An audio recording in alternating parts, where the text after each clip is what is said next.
할렐루야. 옆 사람하고 인사 한번 합시다. 사랑합니다. 축복합니다. 사랑합니다. 축복합니다. 할렐루야. 너무 좋은가 봐요. 인사합시다 하니까 막 웃어요. 할렐루야. 예배의 자리는 축복의 자리입니다. 축복의 자리에 함께 모여 있는 것 자체가 은혜이고 또 기적입니다. 오늘 하나님께서 부어주시는 풍성한 은혜 모든 성도들 다 받으시고 가정마다 차고 넘쳐나게 되기를 예수님의 이름으로 축원합니다. 오늘 본문 말씀 가지고 현실의 벽을 뛰어넘는 능력, 이런 제목으로 말씀을 나누겠습니다. 하나님께서 주시는 지혜는 한계를 뛰어넘게 만드는 능력입니다. 인생을 살아가다 보면 한계를 만날 때가 있어요. 현실이 녹록하지가 않습니다. 우리나라 경제는 지금 사상 최고치를 돌파하면서 코스피 지수 5,000선을 넘었고요, 코스닥도 1,000선을 넘었어요. 대기업은 엄청난 실적을 거두고 있으며 또 전 세계인들이 대한민국 주식시장에 많은 돈을 들고 투자를 하고 있습니다. 그런데 실물 경제는 아주 심각할 정도로 어렵다고 얘기들을 합니다. 우리나라 경제가 안 좋으면, 같이 안 좋으면 그래도 견딜만 하겠지만 다 좋은데 나만 안 좋다 그러면 그거 참 어렵거든요. 자영업을 하는 분들이 요즘 많이 어렵다 이런 말씀들을 많이 하시더라고요. 여러분, 이런 한계 상황 또 이런 현실의 벽을 만났을 때 이걸 뛰어넘을 수 있어야 돼요. 자꾸 벽을 만나서 벽 앞에서 탄식하고 왜 나는 안 되는가 절망하면서 낙심하게 되면 마귀가 되게 좋아합니다. 이런 현실의 벽을 뛰어넘을 수 있도록 하나님께서는 우리에게 은혜도 주시고 지혜도 주심을 믿으시기를 바랍니다. 여러분, 성경에서 말하는 지혜는 약삭 빠른 거하고 아주 다릅니다. 계산이 빠르고 또 요령껏 해서 요령을 부리고 이런 것과는 많이 달라요. 현실의 벽을 뛰어넘게 만드는 지혜는 문제의 근원을 살필 줄 아는 거예요. 왜 나는 안 되는가? 왜 나는 한계를 만나고 자꾸 넘어지는가? 여러분, 고민하지 마시고 뿌리를 살피게 되시기를 예수님의 이름으로 축복합니다. 로마서 11장 33절 한번 같이 읽어볼까요? 깊도다 하나님의 지혜와 지식의 풍성함이여 그의 판단은 헤아리지 못할 것이며 그의 길은 찾지 못할 것이로다. 하나님의 지혜에 대해서 말씀하는데 깊도다 하나님의 지혜와 지식의 풍성함이여 그랬어요. 하나님의 지혜는 깊습니다. 깊다는 얘기는 문제의 근원을 볼 수 있게 한다는 거예요. 여러분, 나무가 말라지는 이유는 거의 대부분이 뿌리에 문제가 생겼기 때문에 그래요. 뿌리를 살피는 것이 지혜인 것이죠. 인생에 문제가 찾아왔는데 자꾸 현상적인 것만 보는 거예요. 그것만 막아내는 거예요. 그러면 그 문제가 절대로 해결되지 않습니다. 문제의 근원을 볼 수 있어야 돼요. 뿌리를 볼 수 있어야 된다는 것이죠. 그래서 중요한 게 하나님께서 주시는 지혜, 근원을 살피고 근원부터 문제를 해결해 나갈 수 있는 그 지혜를 공급받는 그런 일이라는 거예요. 지혜라고 하는 말의 사전적인 의미를 찾아보니 사물의 이치나 상황을 제대로 깨닫고 그것에 현명하게 대처할 방도를 생각해내는 정신의 능력, 이렇게 얘기를 해놨어요. 좀 복잡하죠, 그죠? 네, 좀 복잡해요. 그래서 성경에 나와 있는 이 지혜에 대해서 좀 찾아봤어요. 성경에는 이 지혜에 대한 말이 참 많은데 대표적으로 3가지만 제가 살펴보려고 해요. 지혜를 성경에서 호크마 이렇게 표현을 해놨어요. 히브리어로 호크마, 뜻은 지혜, 분별, 통찰, 신중함. 여러분, 이 통찰이라고 하는 말, 깊이 보는 것을 얘기해요. 뿌리까지 살피는 것을 통찰이라고 얘기를 하죠. 특별히 여러분, 이 호크마라고 하는 지혜는 학습을 통해서 배워서 얻어지는 것이 아니라 위로부터 임하는 지혜를 호크마라고 불러요. 하나님께서는 우리에게 지혜를 부어주십니다. 출애굽기 36장 1절 한번 읽어봅시다. 부사렐과 오홀리압과 및 마음이 지혜로운 사람 곧 여호와께서 지혜와 총명을 부으사 성소에 쓸 모든 일을 할 줄 알게 하신 자들은 모두 여호와께서 명령하신 대로 할 것이니라. 부사렐과 오홀리압은 성막을 만들었던 사람이에요.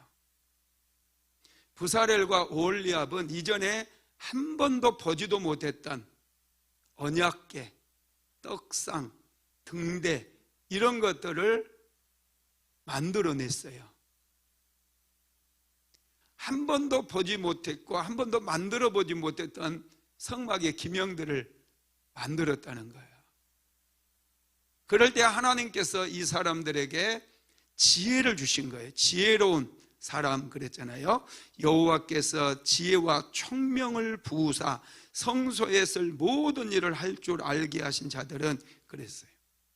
하나님께서 위로부터 지혜를 부어주시니 한 번도 보지도 못했던 그런 성막의 기명들을 부사렐과 오홀리압이 만들었다는 거예요. 창세기 41장 39절도 한번 읽어봅시다. 요셉에게 이르되 하나님이 이 모든 것을 내게 보이셨으니 너와 같이 명철하고 지혜 있는 자가 없도다. 이 요셉을 얘기할 때 바로가 요셉에게 이런 말을 하잖아요. 하나님이 이 모든 것을 내게 보이셨으니 너와 같이 명철하고 지혜 있는 자가 없도다 할 때 이 지혜가 호크마예요. 하나님으로부터 공급받은 지혜라는 거예요. 요셉은 애굽의 지혜자들, 술사들이 바로 왕의 꿈을 해석하지 못했는데 하나님께서 주신 지혜로 바로의 꿈을 해석하고 그 꿈에 따라서 이스라엘 민족을 위기 속에서 건져낼 뿐만 아니라 많은 사람을 살리는 그런 일을 하게 되었습니다. 이 지혜랑 같이 또 쓰인 단어가 명철이라고 하는 단어예요. 명철. 히브리어로 비납니다. 나누다, 구별하다라는 뜻이에요. 잠언서 16장 22절 읽어볼까요? 명철한 자에게는 그 명철이 생명의 샘이 되거니와 미련한 자에게는 그 미련한 것이 징계가 되느니라. 이 명철은 상황을 분별하고 길을 분별해내는 능력을 얘기합니다.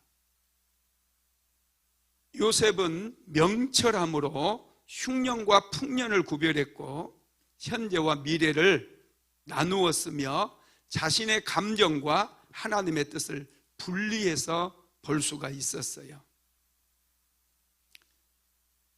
명철하지 못하게 되면 항상 자기의 감정대로 살아가게 돼요. 하나님의 뜻이라고 하나님께서 이렇게 말씀하셨다고 얘기했던 분들 중에 금세 그걸 어기는 분들 많이 봤어요. 자기 감정을 하나님의 뜻이라고 오해한 것이죠. 요셉은 명철했습니다. 이 명철에서 생명샘이 솟아나오는 거예요. 그 다음에 세 번째 단어가 분별하다라고 하는 단어인데요, 이게 히브리어로 빈입니다. 깊이 들여다보다, 사이의 차이를 꿰뚫다. 자, 신명기서 32장 28절 읽어봅시다. 그들은 모략이 없는 민족이라 그들 중에 분별력이 없도다. 여러분, 분별력이 아주 중요합니다. 분별력이 없으면 인생을 헛발질만 하게 되어 있어요.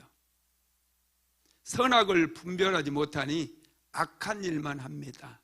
그러면 인생 실패하는 거예요. 분별하지 못하니 사기도 쉽게 당해요. 많은 분들이 쉽게 돈 벌려고 하거든요. 잠언서에서는 빨리 부자가 되려고 하는 것도 죄라고 그랬어요. 여러분, 분별해야 됩니다. 하나님께서 기뻐하시는 일을 분별할 수 있어야 돼요. 그래야 그런 사람들이 인생을 잘 살 수가 있게 되죠. 여러분, 세상에는 두 가지 지혜가 있어요. 첫 번째는 세상의 지혜인데요, 경험을 통해서, 조상들의 경험을 통해서 터득해지는 그런 지혜입니다. 이 지혜를 우리는 생활의 지혜라고도 얘기하죠. 열왕기상 4장 30절 말씀 한번 같이 읽어봅시다. 솔로몬의 지혜가 동쪽 모든 사람의 지혜와 애굽 모든 지혜보다 뛰어난지라. 솔로몬의 지혜는 호크마입니다. 하나님으로부터 온 지혜예요. 그런데 동쪽 모든 사람의 지혜, 애굽 모든 사람의 지혜, 이 지혜는 경험을 통해서, 조상들로부터 경험을 통해서 얻게 된 지혜라는 것이죠. 그래서 믿지 않는 사람들에게도 지혜가 있습니다. 믿지 않는 사람들도 지혜를 소유할 수 있다는 거예요. 누가복음 16장 8절 한번 읽어봅시다. 시작. 주인이 이 옳지 않는 청지기가 이를 지혜 있게 하였으므로 칭찬하였으니 이 세대의 아들들이 자기 세대에 있어서는 빛의 아들들보다 더 지혜로움이니라. 이 불의한 청지기는 하나님도 두려워하지 않았던 사람이에요. 믿지 않았던 사람이에요. 그런데 지혜 있게 일을 했죠. 이게 경험을 통해서, 또 책을 통해서, 조상들을 통해서 얻게 되는 지혜라는 거예요. 여러분, 우리 선조들도요, 운명을 바꿀 수 있는 지혜, 비책 해가지고 후손들에게 가르쳐 준 게 있어요. 우리 대한민국의 선조들도 운명을 바꿀 수 있는 비책 6가지를 얘기해 줬습니다. 첫 번째가요, 적선이에요. 적선. 적선이 뭔 줄 아세요? 선을 쌓는 겁니다. 쌓을 적자예요. 선을 쌓는 것. 매일마다 좋은 일 하면 운명이 바뀐대요. 선을 많이 행하시기 바랍니다. 기도도 하지만 좋은 일도 많이 해야 돼요. 목사님, 우리는 회개하면 다 용서받는데 왜 선한 일을 할 필요가 있나요? 여러분, 이게 지혜예요. 세상이 우리에게 가르쳐주는 지혜도 아주 소중하거든요. 선을 많이 쌓으시기 바랍니다. 두 번째로는 지혜로운 스승과의 만남이에요. 지혜로운 선생님들과 만나게 되면 운명이 바뀐다는 거예요. 여러분 옆에 어리석은 사람, 악한 사람 멀리 하시기 바랍니다. 악한 사람 옆에 좀 같이 악해지게 되어 있어요. 좋은 선생님 만나게 해주려고 애들 학원도 보내잖아요. 서울대 가면 아주 좋은 선생님들이 있을 거다 생각하고.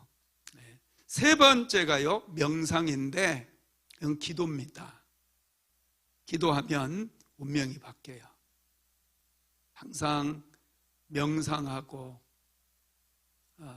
세상 사람들은 기도를 모르니까, 우리 선조들은 기도를 몰랐으니까 명상을 가르쳐 줬는데 우리로 적용하면 기도예요. 아주 중요해요. 그 다음에 네 번째가 독서예요. 책은 지식을 얻게 하고 또 선조들의 경험적인 지식을 얻게 만들어주므로 운명을 바꿔버립니다. 여러분, 책을 많이 읽어야 돼요. 요즘 애들은 스마트폰 보느라고 책을 읽을 시간이 없어요. 전에 전철을 타면은 많은 분들이 신문을 보든지 책을 보든지 그랬는데 요즘은 전부 스마트폰만 보고 있어요. 이래서는 대한민국의 미래가 밝지 않습니다. 책을 읽으면 운명이 바뀌어요. 다섯 번째로 음택양택인데요, 풍수지리입니다. 이게 묘자리, 그래서 대통령 후보들 조상들 묘자리 바꾸고 그러는데, 이거 오늘날 우리에게 어떻게 적용할 수 있느냐 하면 은혜의 자리에 오래 머무르는 거예요. 예배의 자리, 기도의 자리, 기름 부음이 흐르는 자리, 오래 머물게 되면 운명이 바뀐다는 거예요. 여섯 번째가 명리입니다. 하늘의 뜻을 알고 뜻에 순응하라는 거예요. 직장 생활 해야 되는 사람이 사업한다고 전 재산을 털어 넣었다가 다 까먹는다는 거예요. 자기 분수를 알고 분수에 맞게 인생을 살아가라, 그런 얘기인데, 이 말씀을 어떻게 우리가 적용할 수 있느냐 하면 하나님의 은혜 받으면 된다는 거예요. 은혜 많이 받아야 돼요. 그러면 운명이 바뀌어요. 저도 제가 그 청년 때에 어떤 분이 저를 보고 그러더라고요. 당신은 보니까 술주정뱅이 돼가지고 인생이 끝날 거다 그러는 거예요. 굉장히 기분 나쁜 거예요. 하마터면 주먹이 날아갈 뻔했어요. 그런데 하나님께 은혜 받고 정말 열심히 기도하고 그랬더니 제가 타고난 팔자는 그렇게 됐는지 모르지만 운명이 완전히 바뀌었어요. 이야, 여러분 놀랍지 않습니까? 네. 여러분, 세상의 지혜도 아주 중요합니다. 인생을 살아갈 때 하나님께서 주시는 지혜만 받으면 돼, 이렇게 생각하지 마시고 세상의 지혜도 좀 배우시기를 예수님의 이름으로 축복합니다. 한 유대인이 은행에서 회사 돈을 찾아가지고 가방에 넣어서 회사로 가는데 골목길로 딱 접어드는데 갑자기 강도가 나타나가지고 총으로 돈 다 내놔 그런 거예요. 유대인이 얼른 가방을 줬대요. 잘못하면 죽으니까 얼른 주면서 알았다고. 그런데 선생님, 한 가지만 부탁할게요. 무슨 부탁? 제가 이 빈손으로 들어가면 틀림없이 회사 사장님이 저놈이 돈가방 어디 숨겨놓고 지금 강도 맞았다고 그렇게 얘기할 거 아닙니까? 그러니 여기 총구멍 하나만 내달라고, 총구멍 100개 내달라고 옷을 딱 벗으면서 소매에도 하나 넣어주니까 강도가 신났죠. 빵 싸준 거예요. 이쪽에도 하나 싸주세요. 막 싸주고, 모자에도 하나 싸주세요. 막 싸주고, 바지에도 좀 구멍을 내주세요. 막 싸주는 거예요. 7번까지 쏘게 유도를 했어요.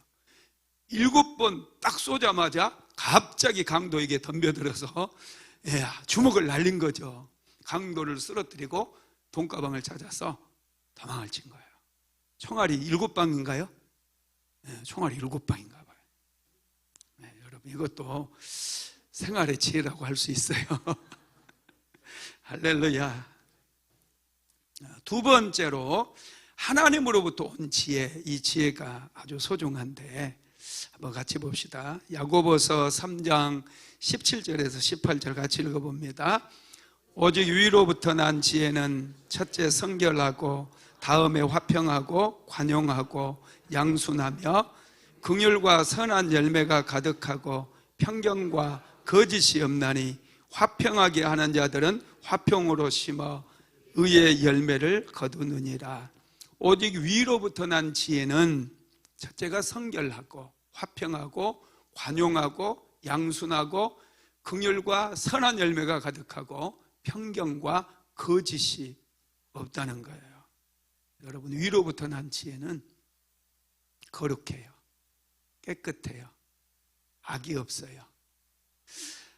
그러면 위로부터 온 지혜, 하나님께로부터 온 지혜가 무엇인지 좀 살펴봅시다. 첫째는 하나님을 경외하는 것이 지혜의 근본입니다. 잠언서 9장 10절 시작. 여호와를 경외하는 것이 지혜의 근본이요 거룩하신 자를 아는 것이 명철이니라. 하나님을 경외하는 것이 지혜의 뿌리라는 거예요. 저와 여러분은 원리를 알아야 돼요. 뿌리를 볼 줄 알아야 돼요. 그래야 인생의 문제를 만났을 때 현상적인 것만 보고 대처하는 것이 아니라 뿌리를 보고 근원에서부터 문제를 해결해 나갈 수 있다라는 거예요. 저도 현실에 답답한 벽을 만났을 때 나는 왜 안 될까? 굉장히 고민을 많이 했어요. 왜 목회가 안 될까? 왜 사업장이 안 될까? 엄청 고민을 많이 했습니다. 그리고 하나님께 기도했어요. 저는 그 기도를 통해서 하나님께 응답을 받은 게 복을 받는 거예요. 여러분, 인생은 하나님께 복을 받아야 돼요. 복을 받으면 역사가 일어납니다. 여러분, 지혜의 출발점은 정보가 아니에요. 지혜의 출발점은 경외심입니다. 하나님을 경외하는 데서 지혜가 출발한다라는 거예요. 여러분, 지혜를 가르쳐주는 책이 성경의 잠언서, 또 신약에서는 야고보서, 구약의 또 전도서, 이런 시편, 이런 것들이 지혜를 가르쳐주는 책이거든요. 지혜가 얼마나 소중한지를 가르쳐줘요. 잠언서 3장 13절로 18절 한번 읽어봅시다. 지혜를 얻는 자와 명철을 얻는 자는 복이 있나니 이는 지혜를 얻는 것이 은을 얻는 것보다 낫고 그 이익이 정금보다 나음이니라. 지혜는 진주보다 귀하니 내가 사모하는 모든 것으로도 이에 비교할 수 없도다. 그의 오른손에는 장수가 있고 그의 왼손에는 부귀가 있나니 그 길은 즐거운 길이요 그의 지름길은 다 평강이니라. 지혜는 그 얻는 자에게 생명나무라. 지혜를 가진 자는 복되도다. 아멘. 여러분, 지혜를 가진 자가 복되도다 그랬어요. 지혜는 그 얻는 자에게 생명나무고 지혜를 얻는 자가 복이 있는 사람이라는 것이죠. 지혜를 우리는 구해야 돼요. 지혜하면 떠오르는 사람이 있죠. 누굽니까? 솔로몬이에요. 그죠? 여러분, 솔로몬은 참 멋진 사람입니다. 솔로몬이 왕위에 올랐을 때 그 솔로몬이 왕위에 오르기 전에 바로 반역이 일어나거든요. 반역이 일어나가지고 많은 신하들이 그 솔로몬의 형편에 섰버려요. 그래서 솔로몬이 급하게 왕위에 오르게 되거든요. 그러면 솔로몬 입장에서 우선순위를 결정해야 되는데 반역을 진압하고 백성들의 마음을 하나로 모으고 반역자들을 처단하는 일이 더 급한 것 같아요. 많은 사람들이 먼저 그 일을 했을 겁니다. 그런데 솔로몬은 그렇게 하지 않아요. 아직 반역이 진압되지 않았음에도 불구하고 솔로몬은 기온샘에서 왕으로 기름 부음을 받자마자 그는 기브온 산당으로 올라갑니다. 그리고 그곳에서 일천 번제를 하나님 앞에 올려드려요. 그랬더니 하나님께서 이 솔로몬의 모든 행위를 보시고 너무너무 기뻐하시는 거예요. 하나님께서 감동을 받으신 거예요. 그날 밤에 하나님께서 솔로몬을 찾아오십니다. 그리고 솔로몬에게 내가 내게 무엇을 줄고 너는 구하여라 이렇게 말씀하는 거예요. 그러면 솔로몬 입장에서 반란이 빨리 진압되게 해주시고 하나님 백성들의 마음이 똘똘 뭉치게 해주시고 뭐 이런 거 구할 수 있잖아요. 그런데 솔로몬은 그런 거 구하지 않아요. 자, 한번 어떤 걸 구했는지 읽어봅시다. 역대하 1장 10절에서 12절 같이 읽어봅니다. 주는 이제 내게 지혜와 지식을 주사 이 백성 앞에서 출입하게 하옵소서. 이렇게 많은 주의 백성을 누가 능히 재판하리이까 하니 하나님이 솔로몬에게 이르시되 이런 마음이 내게 있어서 부나 재물이나 영광이나 원수의 생명 멸하기를 구하지 아니하며 장수도 구하지 아니하고 오직 내가 내게 다스리게 한 내 백성을 재판하기 위하여 지혜와 지식을 구하였으니 그러므로 내가 내게 지혜와 지식을 주고 부와 재물과 영광도 주리니 내 전에 왕들도 이런 일이 없었거니와 내 후에도 이런 일이 없으리라 하시리니. 아멘. 여러분, 여기에 보니까 재물이나 영광이나 원수의 생명 멸하기를 구하지 아니하며 그랬어요. 지금 원수가 있다니까요. 쿠데타가 일어났었다니까요. 그런 위급한 상황 속에서 솔로몬은 하나님께 일천 번제를 드린 거예요. 그리고 하나님께서 지금 솔로몬을 찾아오셔서 내가 내게 무엇을 해줄고 내게 구하라 이렇게 말씀하셨어요. 그때 솔로몬이 아주 지혜로운 대답을 하죠. 지혜와 지식을 부어달라고 요청을 하는 거예요. 솔로몬도 지금 답답한 현실이 그를 가로막고 있거든요. 왕위에 올랐지만 자기를 따르는 대소신료들과 백성들은 많지 않았어요. 그런 답답한 상황 속에서 하나님 앞에 지혜와 지식을 구했던 거예요. 그래서 솔로몬은 답답했던 현실의 벽을 뛰어넘을 수가 있었다라는 것입니다. 여러분, 그렇습니다. 우리도 깊이 볼 수 있어야 돼요. 무엇이 중요한지. 할머니들 그러잖아요. 무엇이 중요한디? 무엇이 중요한디? 하나님께서는 우리가 지혜롭게 살기를 원해요. 전략적으로 살아가기를 원해요. 문제만 가지고 현실에 지금 한 치 앞을 못 내다보고 현실의 벽을 보고 절망하거나 낙심하지 마세요. 하나님께 기도함으로 전략도 받고 지혜도 받게 되기를 예수님의 이름으로 축복합니다. 피카소라고 하는 사람 잘 알 거예요. 피카소 유명한 화가잖아요. 이분은 원래 스페인 출신이고 스페인에서 활동을 했던 그런 화가입니다.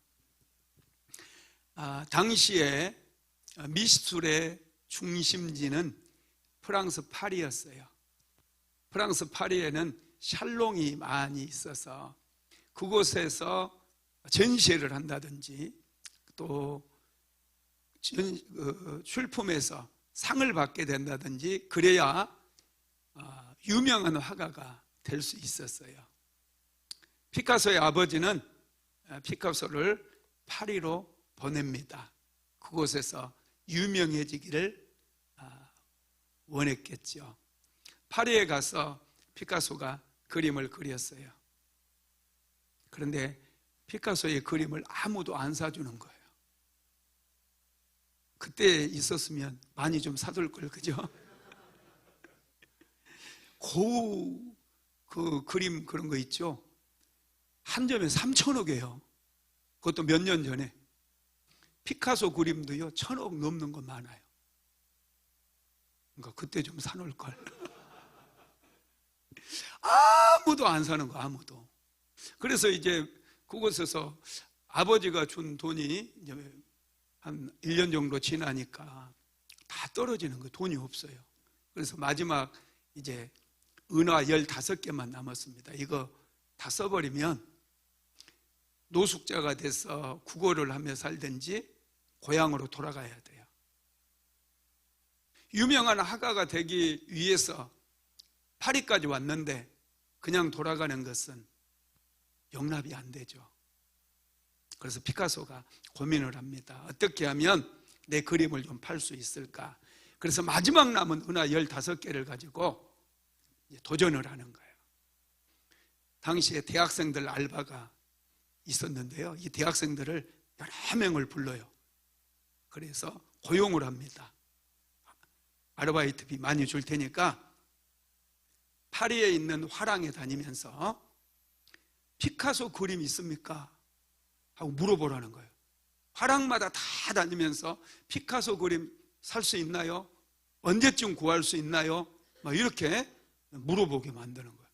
한 달쯤 지나니까 모든 파리에 있는 화랑에서 피카소의 그림을 사려고 지금 주인들이 안달이 났는데 어디에서도 피카소 그림을 팔지를 않는 거예요. 한 달 뒤에 피카소가 다시 알바생들에게 지금 피카소가 파리에 왔습니다, 이런 소문을 내게 만든 거예요. 그랬더니 화랑 주인들이 막 몰려들기 시작해요, 피카소에게. 그래서 그림이 아주 비싼 값에 순식간에 다 팔려버린 거예요. 이게 여러분 지혜예요. 사업장 하나 차려놓고 왜 손님 안 오는가?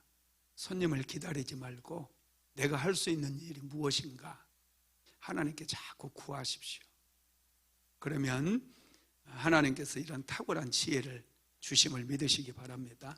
두 번째로 지혜라고 하는 것은 문제를 해결할 수 있는 능력이에요. 인생은 문제로 가득 차 있습니다. 문제를 잘 해결해 줄 수 있는 사람에게 사람들이 몰려가요. 문제를 잘 해결할 수 있는 사람이 지혜자고 선생님인 것이죠. 그런데 문제를 해결하는 것은 결코 쉽지 않습니다. 요셉은 지혜로운 사람이었어요. 요셉은 제수의 신분에서 애굽의 국무총리가 되어지는데 요셉의 능력으로 된 게 아닙니다. 요셉이 인맥이 있었습니까? 재력이 있었습니까? 없었어요. 아무것도 없었어요. 빈 깡통이었습니다. 그런데 요셉은 감옥에까지 들어갔어요. 감옥의 한계를 도저히 자기의 힘으로는 넘어설 수 없어요. 얼마나 답답했겠어요. 감옥에 갇혀 있다니까요. 그런 현실 앞에서 요셉은 하나님께로부터 지혜를 받게 되죠. 하나님께서 지혜를 주시니 요셉이 바로왕의 꿈을 해석하게 되는 거예요. 창세기 41장 38절에서 39절 같이 읽어봅시다. 바로가 그의 신하들에게 이르되 이와 같이 하나님의 영에 감동된 사람을 우리가 어찌 찾을 수 있으리요 하고 요셉에게 이르되 하나님이 이 모든 것을 내게 보이셨으니 너와 같이 명철하고 지혜 있는 자가 없도다. 바로왕은 요셉을 칭찬을 했어요. 요셉이 바로왕의 꿈을 해석해 주었을 뿐만 아니라 직면한 문제를 해결할 수 있는 해결책까지 제시해 주었기 때문에 그렇다라는 것입니다. 여러분, 요셉의 지혜는 하나님으로부터 나왔어요. 요셉은 삶의 모든 영역에 하나님을 인정을 했습니다. 그러면 여러분 요셉의 지혜가 어디서 왔는지 한번 살피겠는데, 첫 번째가 하나님으로부터 나왔다고 그랬죠. 지혜는 하나님이 주셔요. 세상 사람들이 감당할 수 없는 그런 지혜는 사람에게서 나오는 게 아니라 하나님으로부터 나옵니다. 하나님은 오늘날 우리에게도 지혜를 주셔요. 다니엘서 2장 21절 읽어봅시다. 그는 때와 계절을 바꾸시며 왕들을 폐하시고 왕들을 세우시며 지혜자에게 지혜를 주시고 총명한 자에게 지식을 주시는도다. 하나님은 지혜를 주시는 거예요. 그 지혜를 받으시기 바랍니다. 지혜는 하나님께 속한 거예요. 땅에서 난 게 아니에요. 요셉은 흉년을 대비해서 이제 풍년의 때에 창고를 짓고 세금을 걷어서 곡식을 쌓아놓자, 이렇게 얘기를 합니다. 여러분, 풍년의 때인지 흉년의 때인지를 분별할 수 있는 사람이 지혜로운 사람이에요. 인생은 여러분 깁니다. 인생에는 사계절이 있어요. 풍년의 때가 있는가 하면 흉년의 때도 반드시 찾아올 때가 있어요. 요셉은 풍년의 때를 분별했고 흉년의 때가 온다라는 것을 알고 있었기 때문에 흉년을 준비할 수 있었어요. 그래서 오히려 위기 때에 빛을 발하게 되었다라는 것입니다. 여러분, 하나님의 지혜는 한 박자 빠릅니다. 사람들은 하는 얘기 들어보면 내가 그럴 줄 알았어, 그런 말을 자주 해요. 그럴 줄 알았대. 그런데 당할 것 다 당해요. 실패할 것 다 실패하고 망할 것 다 망해. 내가 그럴 줄 알았어. 여러분, 그럴 줄 알았으면 대비해야죠. 그게 지혜라는 거예요. 하나님의 지혜는 한 박자 빨라요. 풍년의 때에 흉년을 대비하는 거예요. 여러분, 인생 속에서 풍년의 때에 흉년이 온다라는 것을 항상 생각하시고 준비하게 되기를 예수님의 이름으로 축복합니다.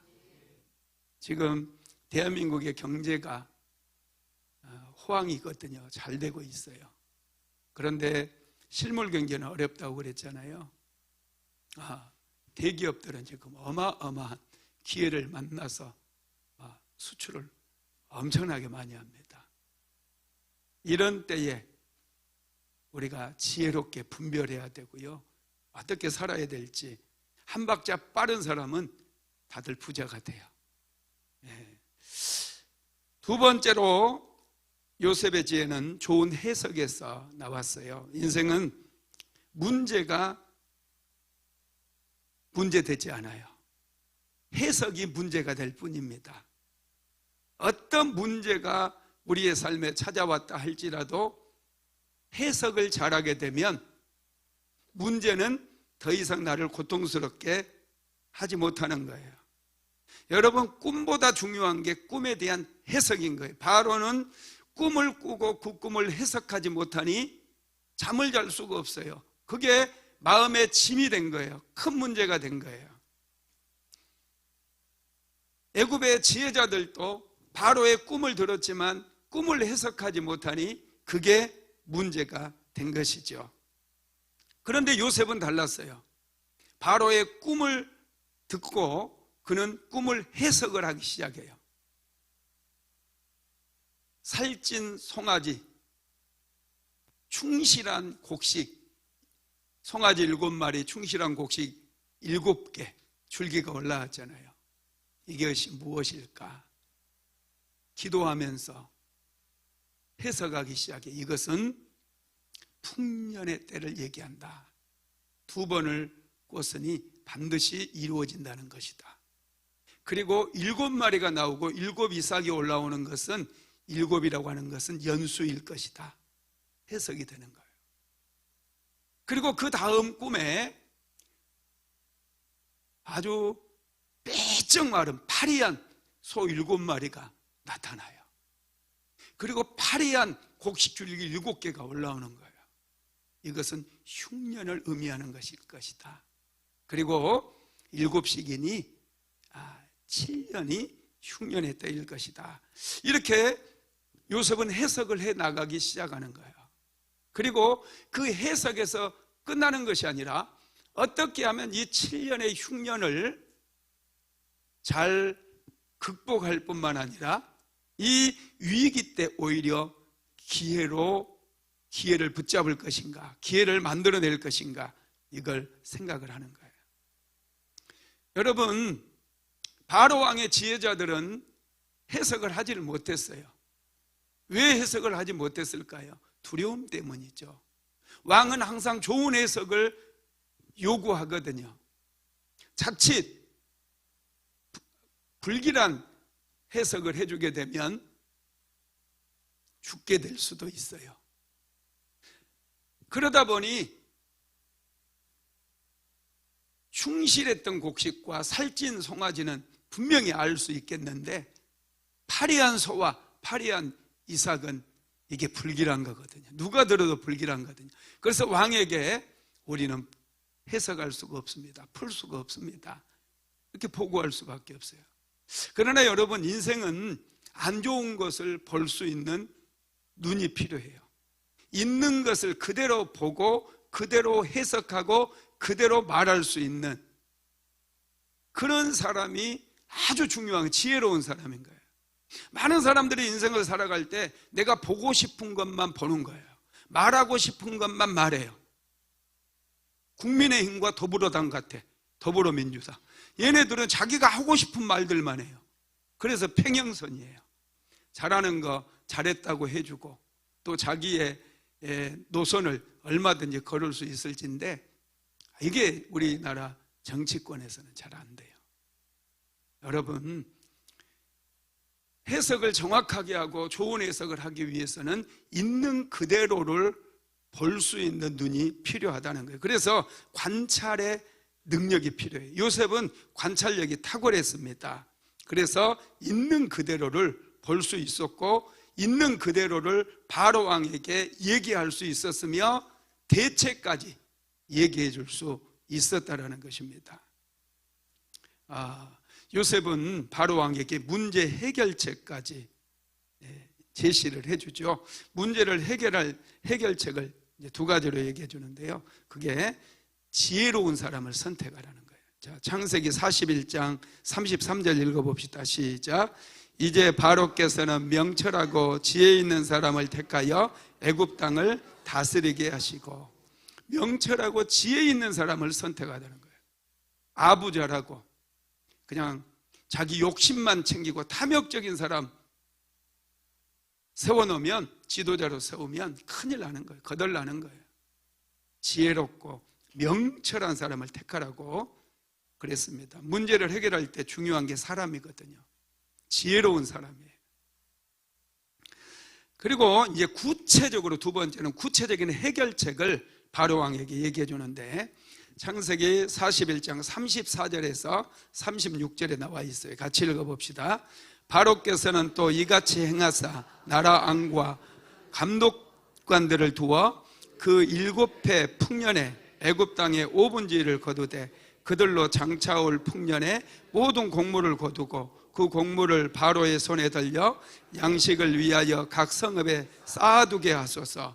이와 같이 그 곡물을 이 땅에 저장하여 애굽 땅에 임할 7배 흉년에 대비하시면 땅이 이 흉년으로 말미암아 망하지 아니하리이다. 요셉은 문제를 해결할 해결책을 아주 구체적으로 분명하게 제시해줘요. 풍년의 때 애굽의 5분지 1을 거두되, 이 5분지 1을 거두어서 잘 저장을 하라는 거예요. 창고를 쌓아서 쌓아두게 하소서 그랬어요. 그리고 7배 풍년이 올 때 그 쌓아두었던 양식을 풀어서 백성들로 먹게 하면 흉년이 오히려 기회가 될 수 있다는 거예요. 요셉은 이렇게 지혜로움으로 바로에게 얘기를 합니다. 세 번째로 요셉의 지혜는 미래를 준비하는 데서 나왔습니다. 인생은 준비하는 거예요. 요셉은 7년 풍년이 지나고 나면 7해 동안 흉년이 계속될 것을 알았습니다. 어리석은 사람들은 고난이 찾아오고 흉년의 때를 예고하면 두려움이 앞서요. 어떡하지?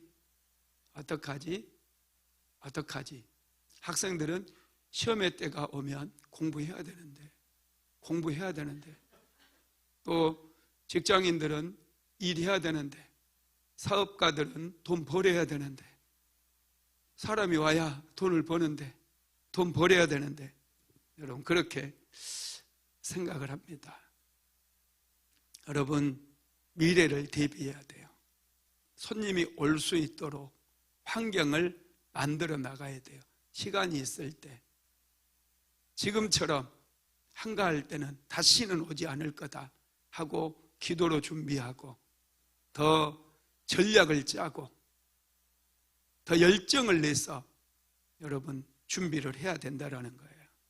요셉은 다가올 미래를 준비를 합니다. 풍년의 때 남아 돈이 즐기자 이게 아니에요. 풍년의 때 소망을 얘기하지 않아요. 오히려 풍년의 때 흉년을 얘기하며 흉년을 준비하는데 모든 에너지를 쏟았다는 거예요. 오늘날 많은 사람들이 미래의 소득까지 끌어다 써버리는 분들이 있어요. 융자 받고 대출 받고 앞당겨서 써버리는 분들이 있어요. 어리석은 거예요. 지혜는 미래의 소득을 끌어 쓰는 게 아니라 오히려 저축을 하는 데 있다는 거예요. 미래를 위해서 여러분의 노후를 위해서 적금을 드시기 바랍니다. 투자도 배워서 좋은 투자도 하시기를 바랍니다. 그냥 투기하려는 욕심, 빠르게 돈 벌려는 그런 욕심, 이런 것들은 빨리 버려야 돼요. 어리석은 거예요. 우리는 미래의 소득까지 땡겨 써버리면 안 돼요. 스카펙은 현재의 고난을 선택하라고 얘기합니다. 미래의 즐거움을 위해서 현재의 고난을 선택해서 어려움을 선택해서 더 힘든 일을 하라고 말씀했어요. 여러분, 저와 여러분은 항상 지혜롭게 살아야 됩니다. 우리는 어떻게 그러면 하나님께서 주시는 지혜를 받을 수가 있을까요? 첫 번째가 말씀 묵상을 통해서 받을 수 있습니다. 지혜는 하루아침에 생기지 않아요. 힘을 다해서 하나님의 말씀을 묵상하고 내 심령 속에 말씀을 쌓을 때 지혜로운 사람이 돼요. 골로새서 3장 16절 읽어볼까요? 그리스도의 말씀이 너희 속에 풍성히 구하여 모든 지혜로 피차 가르치며 권면하고 시와 찬송과 신령한 노래를 부르며 감사하는 마음으로 하나님을 찬양하고 그리스도의 말씀이 너희 속에 풍성히 거하여 모든 지혜로 그랬어요. 하나님의 말씀이 우리 안에 충만해지면 지혜로운 사람이 돼요. 시대를 볼 수 있는 안목이 생겨요. 이런 지혜가 있어야 돼요. 김대중 대통령 자서전 여러분 혹시 읽어보신 분 있는지 모르겠는데 제가 자서전도 몇 권 가지고 있거든요. 자서전 여러 사람들 세계 유명하신 분들 자서전을 좀 읽어봤는데 그 자서전에는 이 김대중 대통령이 감옥에 있으면서 엘빈 토플러가 쓴 제3의 물결이라고 하는 책을 읽은 내용이 나오거든요. 그때 이 제3의 물결, 시대가 이렇게 변화되는 그 과정들을 얘기했는데 그때 이분이 배운 게 있대요. 그때 앞으로는 문화의 시대가 올 것이고 IT 혁명의 시대가 올 것을 그 감옥에서 그분이 책을 보면서 배운 거예요. 그래서 대통령이 돼서 문화를 개방을 했어요. 그죠? 당시에 문화 개방한다고 하니까 언론에서는 한국 문화는 이제 큰일 났다. 다 일본 문화의 잠식이 될 거다. 이렇게 많이 기사가 올라왔었어요. 그런데 한국 문화가 일본 문화에 잠식된 게 아니라 일본을 한류로 바꿔버리고 전 세계에 한국 문화가 막 퍼져나가 버려요. 놀랍지 않습니까? 그리고 당시 인터넷 고속도로, 인터넷 초고속 인터넷망을 깔아버려요. 전국적으로. 그래서 IT 강국으로 만들면서 대한민국이 지금 물론 박정희 대통령의 산업화 거치면서 자리를 잡고 제조업이 엄청나게 발전하게 되었지만은 이 첨단 산업들은 그때를 기점으로 해가지고 인터넷 플랫폼 여러분 가지고 있는 나라가 많지 않아요. 미국이 있고요, 중국이 있고요, 우리나라가 있어요. 네이버, 다음, 우리나라는 2개나 있어요. 그래서 인공지능 시대가 되고 그럴 때 여러분 이 플랫폼을 가진 나라가 다 잘하게 되어 있어요. 일본은 플랫폼이 없어가지고 전에 네이버 우리 라인 그거 자기들이 빼앗아 가려고 했다가 안 돼 해가지고 못 뺏어 갔잖아요. 우리는 카카오톡도 있고 라인 뭐 이런 것도 있고 그래요. 여러분 이렇게 된 것들이 한 지도자의 현명한 선택으로 그렇게 된 거라는 거예요. 여러분들도 시대를 앞서가기 위해서는 깨어 있어야 돼요. 자꾸 익숙한 거에 안주하고 그냥 늘 살던 대로 그렇게 살게 되면 앞으로 나갈 수가 없어요. 음식을 한번 만들어도 어떻게 하면 맛있게 만들까?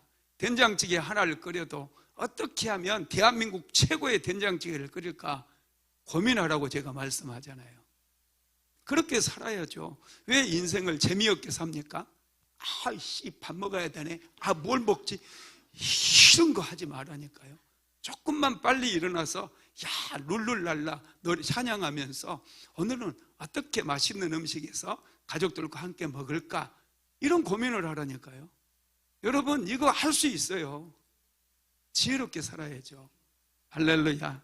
여러분 하나님의 말씀이 없다 보니까 자꾸 익숙해져 가지고 인생을 쉽게 살려고 그러고 대충대충 편하게 살려고 해요.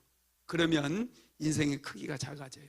내가 하는 일에 끊임없이 기술을 연마하고 하나님께 기도하면서 지혜를 얻어서 새로운 거 만들어내야 돼요. 할렐루야. 두 번째로 지혜로운 사람을 통해서 우리는 지혜를 얻습니다. 잠언서 13장 20절 시작. 지혜로운 자와 동행하면 지혜를 얻고 미련한 자와 사귀면 해를 받느니라. 여러분 지혜로운 사람은 지혜를 소중하게 여기기 때문에 지혜로운 사람과 가까이 하시기 바랍니다. 세 번째, 기도를 통해서 얻을 수 있어요. 야고보서 1장 5절 시작. 너희 중에 누구든지 지혜가 부족하거든 모든 사람에게 후히 주시고 꾸짖지 아니하시는 하나님께 구하라. 그리하면 주시리라. 지혜가 부족하거든 모든 사람에게 후히 주시고 꾸짖지 아니하시는 하나님께 구하라는 거예요. 요셉은 감옥에서도 기도를 멈추지 않았어요. 기도했어요. 그래서 지혜로운 사람이 됐어요. 네 번째, 고난을 통해서 지혜를 얻습니다. 요셉의 지혜는 하루아침에 만들어진 게 아니에요. 요셉은 형들에 의해서 인신매매 당해서 팔렸어요. 종으로 팔려갔어요. 보디발의 집에서 노예 생활을 했어요. 억울한 일을 당해서 감옥에 갇혔어요. 이런 과정들을 거치면서 요셉의 지혜가 생긴 거예요. 하나님으로부터 지혜를 얻은 거예요. 꿈을 해석하는 지혜를 받게 된 것입니다. 여러분 우리는 지혜를 얻을 때까지 침묵할 줄 알아야 돼요. 자꾸 문제가 생기면 떠버리고 다녀서는 안 돼요. 입 꾹 다무세요. 그리고 하나님께 구하십시오. 하나님 지혜를 주세요. 사람들에게 자꾸 방법을 물어보고 상담하자고 그러고 그러면 하나님께서 입을 꾹 다물어 버려요. 우리는 하나님께 지혜를 먼저 구해야 될 줄로 믿습니다. 말씀을 마무리합니다. 지혜는 오늘의 문제를 해결할 뿐 아니라 내일의 길을 열어줍니다.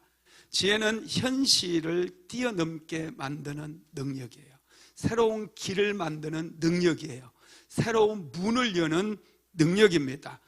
세상의 모든 변화는 지혜를 통해서 변화가 일어나고 있어요. 이 변화의 시기에 자꾸 뒤처지지 말고 자꾸 못 살겠다, 힘들다, 어렵다 이런 말 하지 마시고 이 혼탁한 시대 속에서 하나님 지혜를 주시옵소서. 가정을 세워야 됩니다. 내 인생을 세워야 됩니다. 하나님 지혜를 주세요. 어떻게 하면 한 번밖에 없는 인생 보람되게 살 수 있을까요? 남에게 폐를 끼치는 인생이 아니라 다른 사람을 세워주고 도와주는 그런 복된 인생 살아갈 수 있을까요? 하나님 지혜를 주세요. 저도 그런 기도 많이 했어요. 목사가 돼가지고 무당보다 못한 목사가 되면 되겠습니까? 하나님 지혜를 주세요. 무당들에게 막 물어보러 가잖아요. 목사인 나에게는 물어보러 오는 사람도 없더라고요. 무당에게는 문제를 해결하려고 굿하고 막 그러는데 목사에게 예배 드려달라고 하는 사람도 없었어요. 그래서 제가 하나님께 그런 기도 많이 해서 하나님 지혜를 주세요. 시대를 관통할 수 있는, 시대를 꿰뚫어 버려서 이 시대의 흐름을 볼 수 있는 지혜를 주세요. 하나님 도와주세요. 여러분들도 그런 기도를 통해서 시대를 꿰뚫는 그런 지혜를 얻게 되기를 예수님의 이름으로 축복합니다. 영광과 찬양을 받으시기에 합당하신 하나님, 2월 첫째 주 성찬에 참여할 수 있도록 은혜를 베풀어 주셔서 감사를 드립니다. 예수 그리스도의 오심을 마음에 늘 생각하며 2월 한 달도 하루하루 승리하며 살아갈 수 있도록 주님 축복하여 주시옵소서. 예수님의 이름으로 기도드렸습니다. 아멘. 지금은 우리 구주 예수 그리스도의 무한하신 은혜와 아버지 하나님의 극진하신 사랑하심과 보혜사 성령 하나님의 감동 감화 내주 교통 인도 충만케 하시는 역사가 현실의 벽을 뛰어넘기를 간절히 소망하는 하나님의 모든 권속들 위에, 사랑하는 순복음 안디옥교회 모든 성도들 머리 위에, 가정과 직장과 사업장 위에 이제로부터 영원토록 함께 있을지어다. 아멘.